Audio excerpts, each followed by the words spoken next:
And good morning. Hope you all are fine. I am Kalani Trivedi taking the general lecture of English. It is not the lecture of FY, SY or TY, but here I am taking the lecture of general English. To know the general English or grammar, we must know what is parts of speech. Many people who are graduating, though they are not knowing what is parts of speech. Parts of speech means what is speech first. First comes the word speech. Speech means the word what we are speaking. That is speech. And what we are speaking, that is sentences. Sentences are made of subject, verb and object. So, we will know what comes in sentences. Sentences are made up of subject, verb and object, but the subject made up of many things. Noun, okay, verb. What comes in the sentence? સેન્ટેન્સમાં શું આવે છે? તો કે verb, noun, adjective, adverb, preposition, ઘણું બધું આવે છે. That are parts of speech. સ્પીચના પાર્ટ્સ, સ્પીચના ભાગ જે આપણે બોલીએ છીએ વાક્યો, એના ભાગ પાડીને એને અલગ અલગ ભણવાના છે. But for your general understanding parts of speech 8 છે. But for your general understanding I am divided it into 2 broad categories.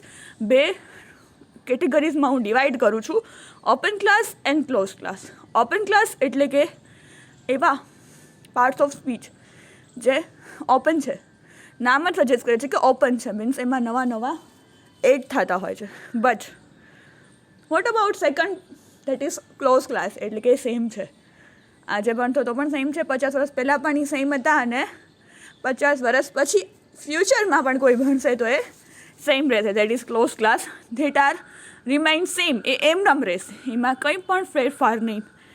Open ક્લાસમાં કયા કયા પાર્ટ્સ ઓફ સ્પીચ આવે છે અને ક્લોઝ ક્લાસમાં કયા આવે છે, that is for general understanding. 8 parts of speech જ કહેવામાં આવે છે. પાર્ટ્સ ઓફ સ્પીચ પૂછો અને તમે 8 નામ આપો તો that is right answer. But for your general understanding open અને ક્લોઝ ક્લાસમાં હું બંનેને ડિવાઈડ કરું છું. First is open class and second is close class. Open ક્લાસમાં કયા કયા આવે છે એ જોઈએ. ઓપન ક્લાસમાં first noun. Noun we all know, name of place, person અને થિંગ. વસ્તુ, વ્યક્તિ અને સ્થળનું નામ એટલે કે નાઉન. એડજેક્ટિવ. એડજેક્ટિવ એટલે કે શું? તો કે નાઉનને ડિસ્ક્રાઇબ કરે. નાઉનને એટલે કે જાણે કે ગર્લ. નાઉન આપણે લીધું છે Rita. Rita is beautiful girl. Rita કેવી છે? બ્યુટીફુલ. તો એડજેક્ટિવ છે એ બ્યુટીફુલ છે, તો કે કેને ડિસ્ક્રાઇબ કરે છે? તો કે નાઉનને. તો એ એડજેક્ટિવ કહેવાશે. નાઉન એટલે નેમ ઓફ પ્લેસ, પર્સન અને થિંગ. વ્યક્તિ, વસ્તુ, સ્થળનું નામ એટલે કે નાઉન. જેણે કે રીટા, જામનગર, બોટલ, ગ્લાસ, મગ, કોઈ બી નામ, કોઈ બી સ્થળનું નામ, કોઈ બી વ્યક્તિનું નામ અને વસ્તુનું નામ એટલે કે નાઉન. એડજેક્ટિવ એટલે કે એવો શબ્દ કે જે વિશેષણ નાઉનનું વિશે ડિસ્ક્રાઇબ કરતું હોય, નાઉન વિશે વાત કરતું હોય.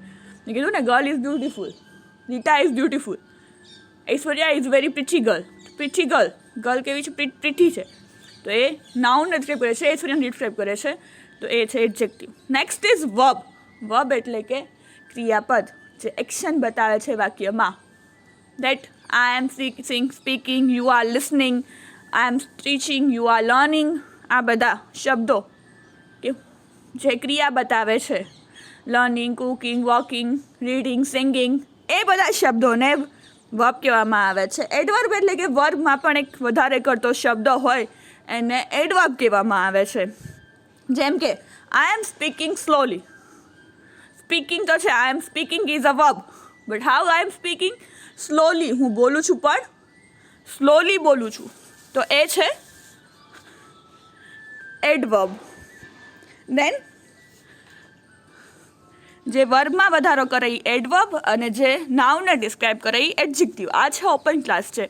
આ ડે બાય ડે નવા એડ થતા હોય છે. That's why it is open class. Next is close class, એટલે સેમ ને સેમ જ રહે છે. For example article and the જ આપણે ભણ્યા છીએ, અત્યારે પણ એન્ડ ધ છે.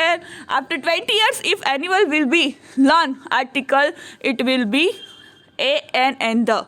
પ્રોનાઉન એટલે કે જે નાઉનની જગ્યાએ વપરાય છે. ફોર એક્ઝામ્પલ પ્રોનાઉન કયા કયા છે? હી, સી, ઇટ અને એ બધા. પણ ક્યાં વપરાય છે, કેવી રીતે વપરાય છે? Let's see the with examples.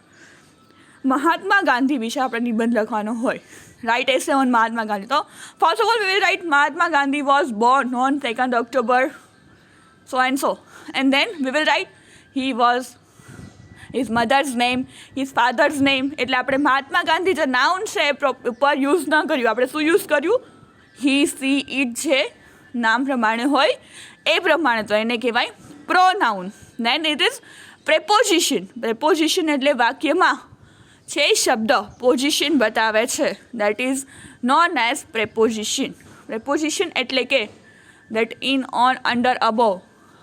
My bag is on the table. The book is on the bench.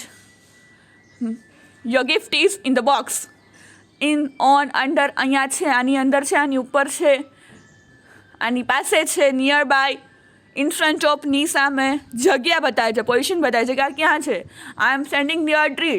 ટ્રીની નજીક ઊભી છું, ટ્રીની સામે ઊભી છું. ગાર્ડનની in front of garden, in front of mall. તો એને પ્રેપોઝિશન કહેવામાં આવે છે. નેક્સ્ટ ઇઝ કન્જક્શન, જે બે વાક્યોને ફ્રેઝિસ ઓર કન્જક્ટ, બે વાક્યો કે બે ફ્રેઝિસને જોડવા, એને કન્જક્શન કહેવામાં આવે છે. ધારે કે Rita is a clever girl and Mita is a clever girl. તો Rita and Mita are clever girl. તો એન્ડથી કન્જક્શન યુઝ કરીને આપણે બે વાક્યોને જોડ્યા. બે વાક્યોને જોડવા માટે and, but, or, when, by, accordingly, ઘણા બધા એવા શબ્દો છે જેને જોડીને that we will discuss in detail in the next lecture. But અત્યારે જનરલ કન્જક્શન એટલે શું? To join. બે વાક્યો, બે ફ્રેઝિસ, બે ક્લોઝિસને જોઈન કરવા, એને કહેવાય conjunction. To join, conjunct. Same છે ઇન્ટરજેક્શન. ઇન્ટરજેક્શન એટલે ઉદ્ગાર, એ બી સેમ છે. That is oh, ah, alas, ઉર્રા, એવા બધા ઉદ્ગાર દર્શક શબ્દો. ઓ, આ, વાવ, અલ્લાસ, હુર્રા, બ્રાવો, એ બધા છે ઇન્ટરજેક્શન કહેવાય છે. તે પણ સેમ છે, એમાં પણ કાંઈ ચેન્જીસ નથી આવતો. That are remain the same. Close class એટલે એવા પાર્ટ્સ ઓફ સ્પીચ કે જે ક્લોઝ એટલે કે એમને એમ રહે છે. એકવાર ભણી લ્યો એટલે એમાં કંઈ ફેરફાર નહીં થાય. આર્ટિકલ એ જ્યાં વપરાય છે ત્યાં જ વપરાશે. 50 વર્ષ પહેલાં પણ એમ જ હતા, આજે પણ સેમ છે અને 50 વર્ષ પછી પણ ફ્યુચરમાં સેમ હશે. પ્રોનાઉન પણ જેટલા છે, he, she, it, we, they, you, are, you, એ બધા સેમ રહેશે. He, she, it, you, they, we, it, આટલા સેમ ને સેમ રહેશે, એમાં કંઈ ફેરફાર નહીં થાય. પ્રેપોઝિશન પણ જેટલા છે, in, on, above, under, in front of, એ બધા સેમ ટુ સેમ રહેશે. કન્જક્શન છે જેટલા એન્ડ, બટ, ઓર, વેન, એ બધા સેમ ટુ સેમ રહેશે. ઇન્ટરજેક્શન પણ એટલે લિમિટેડ છે અને ફિક્સ છે, એટલે એને ક્લોઝ ક્લાસ કહેવાય છે. અને ઓપન ક્લાસ એટલે એવા નવા નાઉન, એડજેક્ટિવ, વર્બ, એડવર્બ રોજ નવા એડ થતા હોય છે, શબ્દો આવતા હોય છે ડિક્શનરીમાં, એટલે એ ઓપન ક્લાસ છે. એમાં ઘણા બધા ચેન્જીસ થાય છે. શીખો તો પણ ઘણીવાર એમાં નવું એડ થતું રહે છે. That's Y that is open class. અને આ છે ક્લોઝ ક્લાસ છે. બાકી 8 9 જે આમાં બતાવે છે બધા પાર્ટ્સ ઓફ સ્પીચ પૂછે કોઈ બી કે ઇન્ટરવ્યૂમાં કે ક્યાંય પણ, કે you know what is parts of speech. હા, પાર્ટ્સ ઓફ સ્પીચમાં આટલા સ્પીચના પાર્ટ્સ, જેમાં કેટલા ઇન્ક્લુડ થાય છે, તો કે noun, adjective, verb, adverb, article, preposition, pronoun, conjunction. You can say each and every parts of speech, but for your general understanding I have divided it into two broad categories, open class and closed class, so you can understand easily. તમારી સમજણ માટે મેં બે વિભાગ પાડીને સમજાવેલું છે. બાકી બધા પાર્ટ્સ ઓફ સ્પીચ જ છે 8 જે આમાં બતાવેલા છે. In next lecture we will discuss in detail એના ટાઈપ્સ, એને ક્યાં કઈ રીતે ઉપયોગ થાય, કઈ રીતે ક્યાં વાક્યમાં વપરાય છે અને ક્યાં આવી રીતે શોધવા, ક્યાં કેમ, that we will discuss in next lecture. So thank you for listening. Have a nice day.